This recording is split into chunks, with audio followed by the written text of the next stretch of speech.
99% varmuudella varmasti Helmisen kenttä sinne hoidetaan ja Toporowski todennäköisesti tulee 6. mieheksi. Lehtonen, Myllykoski kärppäpuolustukseen, siellä on Viuhkola, siellä on Leavers ja siellä on sitten vielä Pyörälä. Nämä miehet ja Helminen vastaan aloitukseen. Leavers aika tasainen tulee, Murphy tulee vielä viivalle ja tilaa on, Murphy laukaisee, Rinne torjuu, sitten on irtokiekko tyhjää maalia ja kärpät puolustaa, heittäytyy Viuhkola vielä siihen eteen, edelleen on aikaa. Helminen pitää kiekon 10 sekuntia, Murphy hieman karkaa, Pyörällä luistelee, mutta ei pysty huitaisemaan keskialueelle. Huikea loppu, Murphy ei ole keskialueella, laukaus tuonne ruuhkaan. Kärpät taistelee ja selviää kiekko maaliin. Viimeisellä sekunnilla tulee kiekko maaliin. 3-3. Viimeisellä sekunnilla 0-3. Tasoitusmaali ja olihan huikea loppu.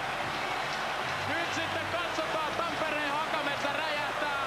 Kärpät luuli jo selvinneensä ja Rinne sattii maalin edessä totta kai.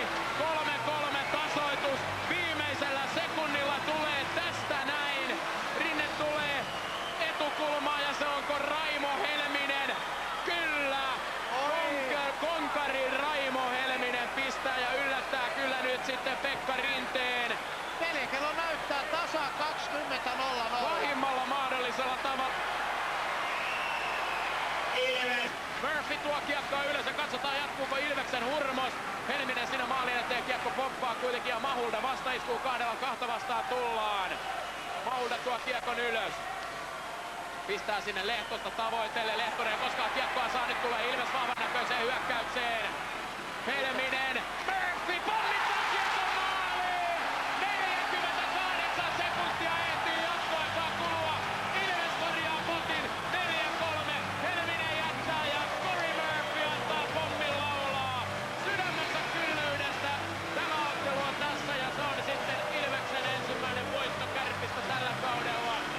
Kaikki kunnia Ilvekselle tästä loistavasta lopusta ja koko pelistä ja tamperelainen yleisö kyllä osaa antaa arvot tälle. Ihmiset seisoo ja taputtaa ja viirit heiluu.